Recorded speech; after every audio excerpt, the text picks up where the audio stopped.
네, 안녕하십니까. 이재필입니다. 자, 주식 시장이 정말 개구리 뛰는 방향하고 비슷하죠. 좀 종잡을 수가 없는 그런 모습이 좀 나오고 있는 그런 모습인데요. 자, 이럴 때는 중심만 잡으시면 돼요. 뭐냐면 하루하루 시장에 너무 신경을 쓰다 보면 야, 이거 주가가 좀 올라왔는데 더 올라갈 것 같은데 주가가 좀 빠지는데 야, 이거 뭐 끝난 거 아니야? 뭐 경제도 안 좋다는데 주가가 뭐 계속 할 수 있겠어?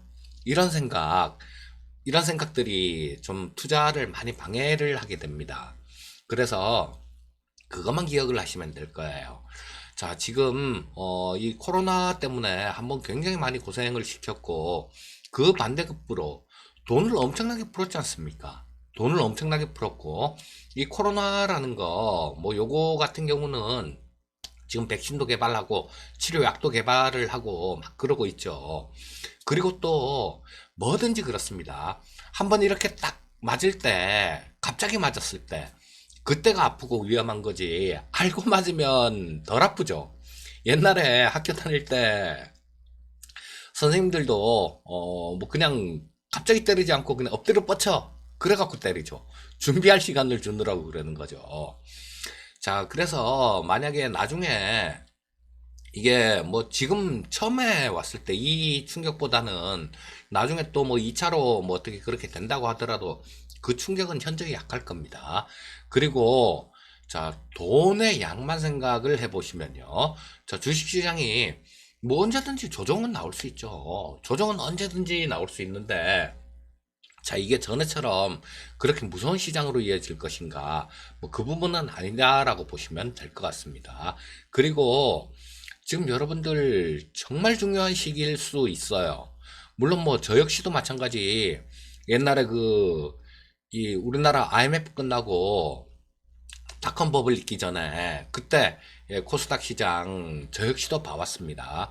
근데 이런 것들이 세상이 급격하게 변한 때였죠. 그때는 뭐 밀레니엄 천년 막 그러면서 닷컴이 세상을 지배한다 막 그런 것들 이런 분위기가 전 세계적으로 생기면서 코스닥 시장이 6배가 올랐어요. 1년 6개월 만에. 그리고 그 안에 있는 종목들 이런 것들은 10배 오른 종목은 기본이었고 뭐 100배씩 이렇게 오른 종목들도 굉장히 많았었죠. 심지어는 옛날에 그 기억이 나는데요. 자, 오늘 미국 시장이 없었으니까 미국 시장 대신해서 이런 얘기 좀 더 도움이 되는 그런 얘기를 드리고 있는 거예요. 자, 그때 제가 있던 지금은 유안타 증권이죠.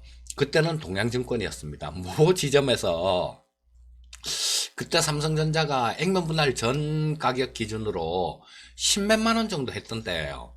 10몇만 원 정도 했던 때인데 어떤 고객분이 오셔서 1억을 들고 오셨대요. 그래서 이 직원한테 야, 지금 삼성전자를 좀 살려고 하는데 뭐 괜찮겠냐 그렇게 물어보니까 이 직원이 그렇게 얘기를 했어요. 삼성전자 그 잡주를 왜 사십니까? 그거 사지 마시고 코스닥에 저 닷컴주 옛날에 그 핸디소프트라는 종목이 있었어요. 핸디소프트라는 종목이 있었는데 그게 보면 지금 같은 경우는 저 재상장을 했죠. 한번 상장 폐지했다가 재상장을 했는데 자, 이 핸디소프트라는 종목 요걸 갖고 이걸 사세요라고 그렇게 추천을 해 줬대요. 그래서 뭐 그 가격이 역사적 고점이었다 그런 얘기를 하던데요. 자, 그때는 전혀 이상하지가 않았어요. 왜냐하면 뭐 코스닥에 뭐 첫상한가 치는 종목들 이런 것들만 그냥 잡아놓기만 하면 기본적으로 뭐 상한가 서너 개는 먹고 나오던 그런 장이었으니까. 자, 근데 이런 장이 왜 나왔는지 그걸 한번 생각해 보시면 될 거예요. 그때 당시에는 닷컴이라는 거 이걸 통해서 왔지만 지금은 4차 산업혁명이라는 거 이거를 통해서 오고 있다라는 겁니다. 여러분들 지금 하루하루 시장에 일희일비하고 그럴 때가 아닙니다. 자, 뭐 이런 시장이 이번에 만약에 놓치면요. 예, 또 언제 이런 시장이 올 줄 몰라요. 그리고 세상이 굉장히 빠르게 변해가고 있다라는 겁니다. 이 시대의 변화는 그 누구도 어쩔 수가 없어요. 제가 저 한 3년 동안 그 토마토 TV 그쪽에 출연하면서 3년 내내 했던 얘기가 그런 얘기입니다. 이 4차 산업혁명에 대한 얘기들, 이런 부분들을 말씀드렸는데요. 코로나로 인해서 이런 것들이 굉장히 더 빠르게 왔어요. 자, 새로운 기술이 어떤 게 툭 튀어나온 게 아닙니다. 자, 뭐, 저런 것들, AI나 뭐, 5G, 뭐, 그 다음에 자율주행 기술, VR, AR, 뭐, 이런 것들 전부 다 마찬가지입니다. 클라우드, 빅데이터 전부 다 마찬가지예요. 그 전에 일부 천재들이 만들곤 있었죠. 그런데 사람들이 이걸 쓸 필요성을 못 느꼈다라는 거예요. 사람들은 뭐 그냥 불편함이 없으면 예 그냥 현상에 유지하려는 그런 성향도 굉장히 강합니다. 그래서 어떤 분은 심하게 얘기하시는 분들은 99%의 사람은 그냥 유기물이다라고 얘기하시는 그런 분들도 있어요. 99%는 유기물이다. 뭐 아무런 의미가 없는 존재다. 이런 얘기를 하는데 자, 그 얘기는 조금 심하죠. 뭐 사람 보고 유기물이라면 그건 좀 너무한 거고 요거를 조금 달리 해석을 하면 그렇습니다. 뭐 99%는 그냥 보통 사람들. 그리고 나머지 1%가 굉장히 큰 그런 일을 하는 사람들인데요. 0.1%전 세계 인구의 0.1%는 굉장히 천재적인 사람들이다라는 얘기를 해요. 자, 이 천재들이 이런 것들을 만드는 겁니다. 뭐 우리 지금 뭐 반도체 뭐 이런 것들도 뭐 대부분이 그러실 거예요, 아마. 0과 1로 된 디지털 세계 뭐 그렇게 해갖고 뭐 전기가 통하면 0, 안 통하면 1, 뭐 이런 식으로 해갖고 그런 연산을 한다는데 이해가 잘 안 가죠. 자, 이런 것들을 하는 사람들, 이런 사람들은 0.1%의 천재들이 이런 얘기를 하는, 이런 것들을 만들어가는 거예요. 그리고 그 과실을 같이 누리는 사람들은 0.9%의 얼리 아답터들입니다. 먼저 깨어있는 사람들. 자, 이 사람들이 그 과실을 같이 나눠 먹는 거예요. 나머지 99%는 뭐 끝까지 관심이 없는 그런 부류도 있겠죠. 그러다가 뭐 나중에 저렇게 되네 라고 뒤늦게 쫓아가시는 분들, 이런 분들이 굉장히 크게 고생을 하십니다. 자, 우리 저 코스닥 시장도 마찬가지예요. 코스닥 시장도 옛날에 그 버블 생기기 전에 그때 들어가셨던 분들은 그쵸, 그 전에 주식 투자를 해서 돈을 좀 잃으셨다고 하더라도 저기서 그때 한 방에 다 복구하고 엄청나게 벌었어요. 그런데 아까 얘기했듯이 그 삼성전자하고 핸디소프트 말씀을 드렸는데요. 그럴 때 뒤늦게 쫓아가신 분들, 이런 분들 같은 경우는 뭐 거의 뭐 10토막, 20토막 하다못해 상장 폐지가 된 종목들도 굉장히 많아요. 자, 우리가 이런 부분들은 좀 생각을 깊이 해볼 문제입니다. 아직까지는 이쪽에 버블이 생기질 않았어요. 아직까지는. 자, 그래서 아직까지 버블이 생기지 않았다라면 우리한테는 굉장히 크게 큰 돈을 벌 그런 여건이 된 시장이다라는 겁니다.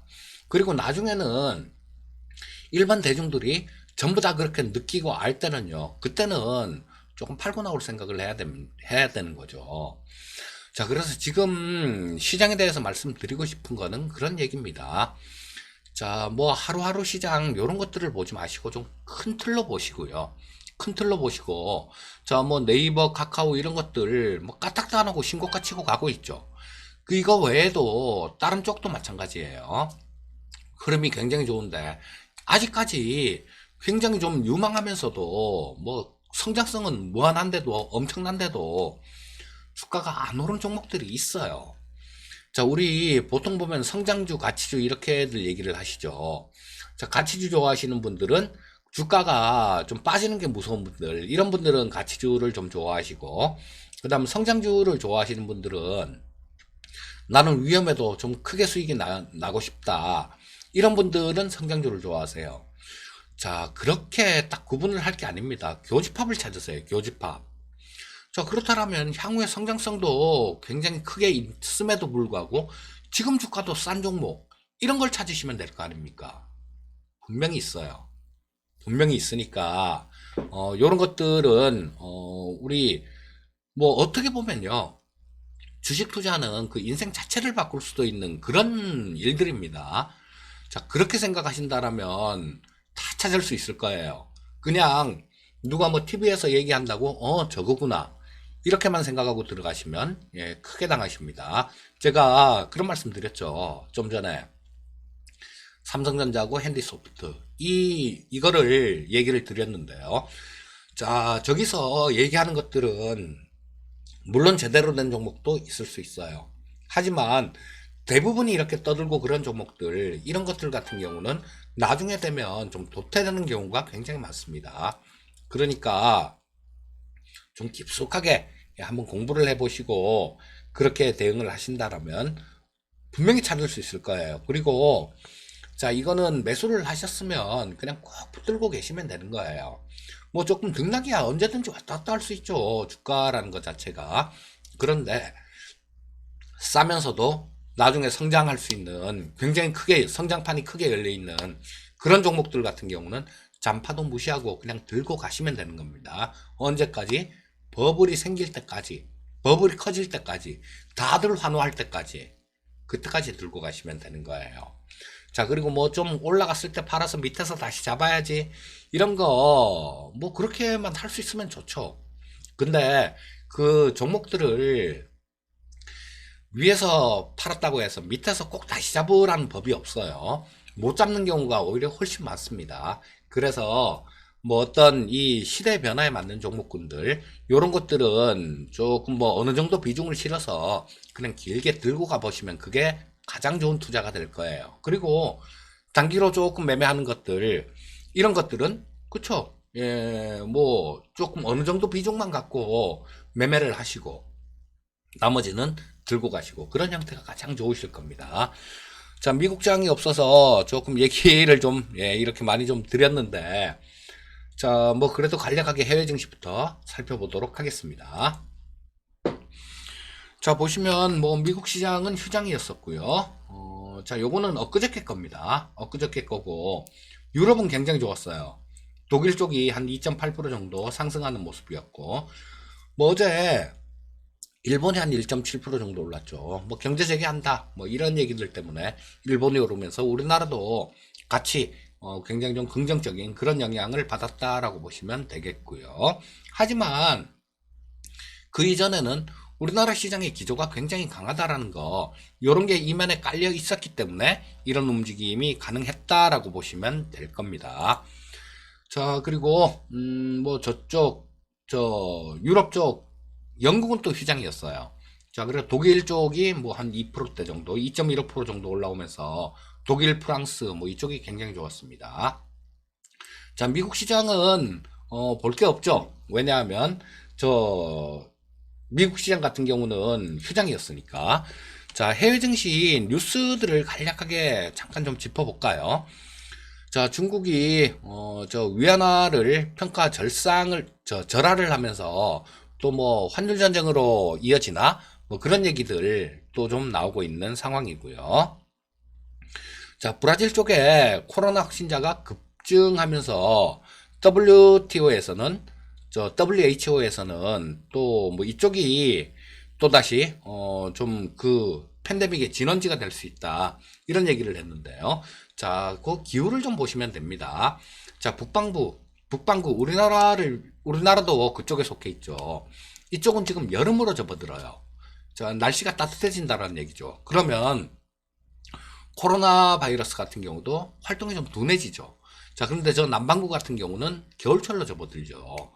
자, 이런 부분이 또 좀 작용했다라고 보시면 될 거고요. 자, 지금 가장 시끄러운 게 홍콩 인권법인데요. 미국 쪽에서는 압박 수위를 갈수록 강화하고 있습니다. 중국, 니네 홍콩 인권법, 이거 큰 실수한 거야. 자, 이런 얘기를 했고요. 자, 그 다음 문 대통령께서도 지금 전시재정으로 편입한다 이런 얘기를 했고 2차 추경을 뛰어넘는 3차 추경 편성이 필요하다라는 말씀을 하셔갖고 이런 부분들도 어제 우리나라 시장 강세에 영향을 줬다라고 보시면 되겠습니다. 자, 수급 동향을 간략하게 한번 짚어볼게요. 자, 코스피 시장의 경우에는 보시면 개인, 외국인, 금융투자, 자, 이쪽으로 이렇게 보시면 될 텐데, 개인이 한 950억 정도 팔았고 외국인이 1407억 정도를 팔았습니다. 자, 그리고 기관 전체로 347억 정도를 샀고요. 그래서 뭐 어떤 특별한 그렇게 큰 의미는 없는 수급이에요.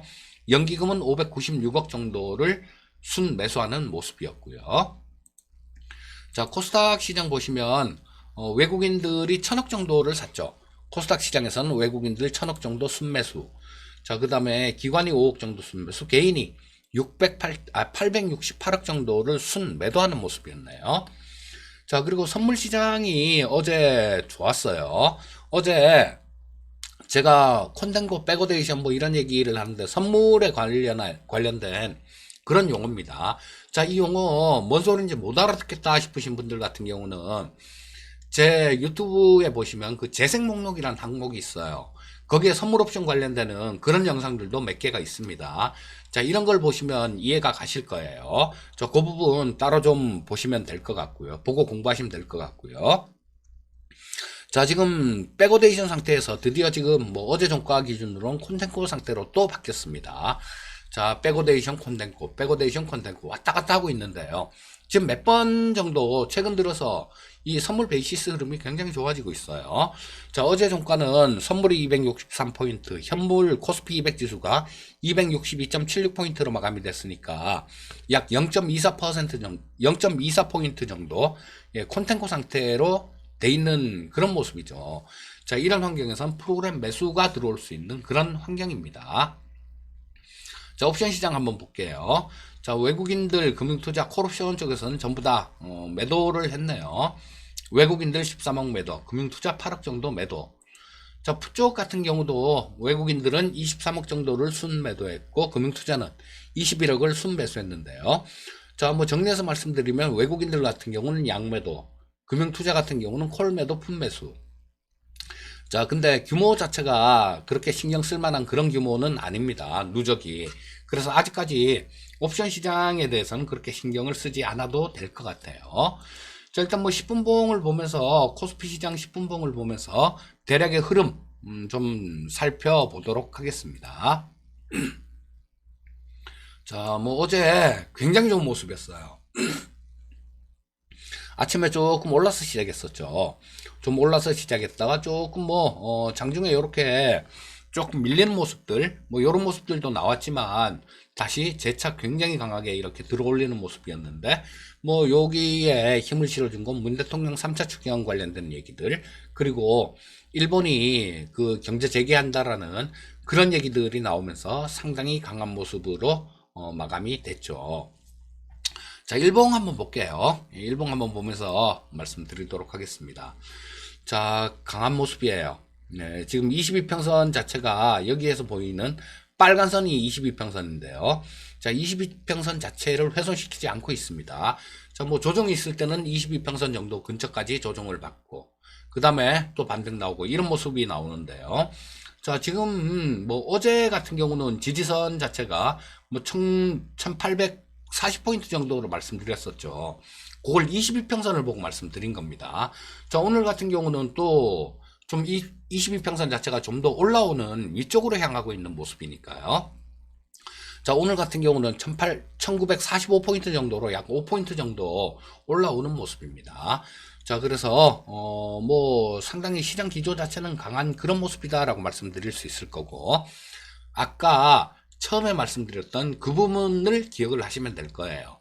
시대 변화에 맞는 종목, 그런 종목을 매수를 하셔서 조금 기다리신다라면 뭐 굉장히 좋은 그런 결과가 나올 수 있는 시장입니다. 자, 오늘도 뭐 해외 시장 쪽 오늘 저녁에 미국 시장이 있죠. 자, 그래서 미국 나스닥 선물, 뭐 다우 S&P 선물 전부 다 이런 것들 좀 잘 좀 보시고요. 그리고 원달러 환율 요거는 지금 저 중국에서 평가 절하를 위안화를 절하를 했기 때문에, 그래서 우리나라 원달러 환율도 좀 올라왔는데, 이런 부분들도 추가로 어떻게 움직이는지 요것들 좀 잘 살펴보시면 될 거고, 장중에 수급 좀 잘 살펴보시면 아마 대응하시는데 특별한 어려움은 없으실 걸로 그렇게 생각됩니다. 자, 오늘도 성공 투자하시고요. 저는 내일 또 뵙도록 하겠습니다. 감사합니다.